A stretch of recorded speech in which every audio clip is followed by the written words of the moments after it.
Auditory discrimination is being able to distinguish different sounds in your environment. Basically being able to know what sound you are hearing so that you can then move to the interpretation level.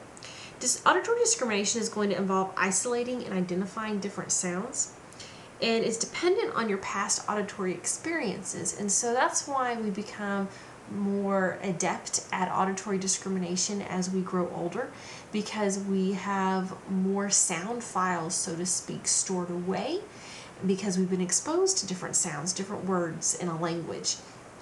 Now, what's very interesting to me is that even as young as a fetus in the womb, we're able to start to recognize different sounds and actually be able to hear, which means that you're really beginning to learn how to hear well before you're even born.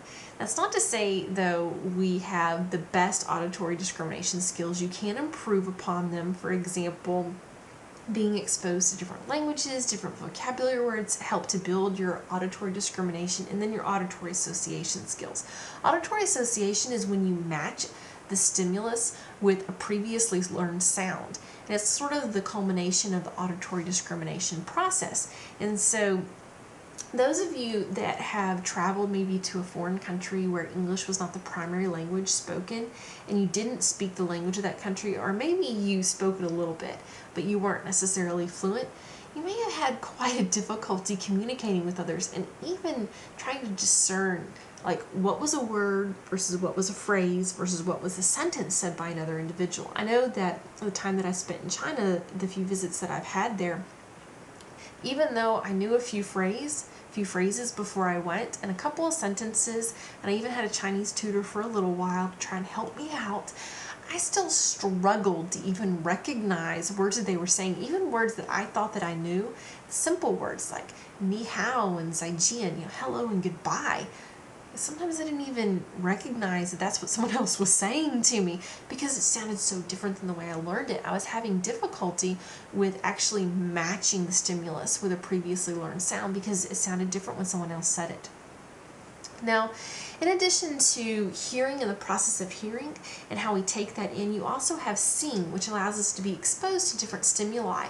And if you think about it, in your face-to-face communication, not only do you hear specific messages, but you also see the nonverbal communication of somebody else.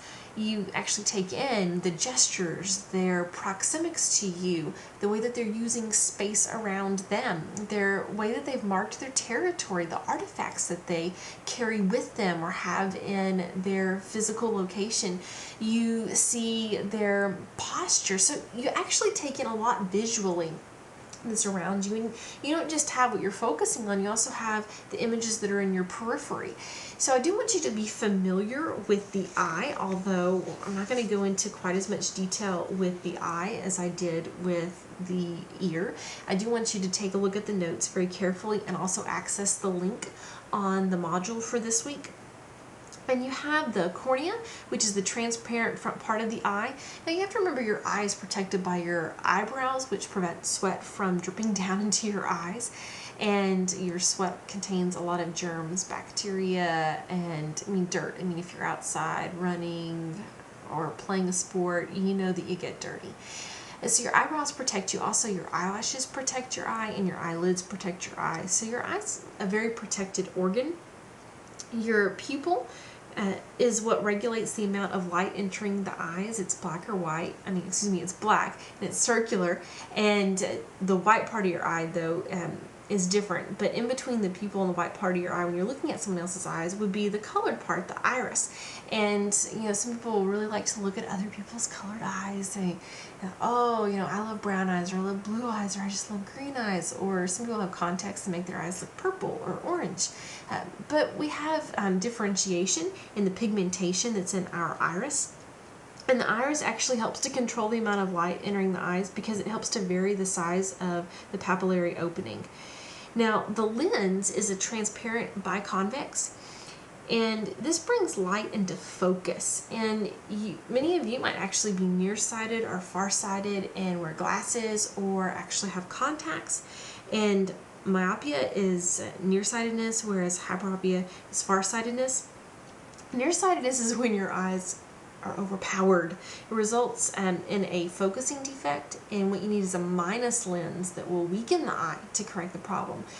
Versus when you're farsighted, your eye's underpowered. And so light rays, they strike the retina before coming into sharp focus, and you need additional optical power to correct this. And actually, sometimes your eyes will over accommodate, and when they accommodate for you and they're really working hard, they'll bring things into focus for you. Moving on to the rest of the parts of the eye, you have the retina, which is nerve tissue. It's light sensitive. It's going to convert the images from the eye's optical system into electrical impulses. Once again, I find it fascinating that we have this conversion into electrical impulses that can be sent to our brain so we can make sense of it.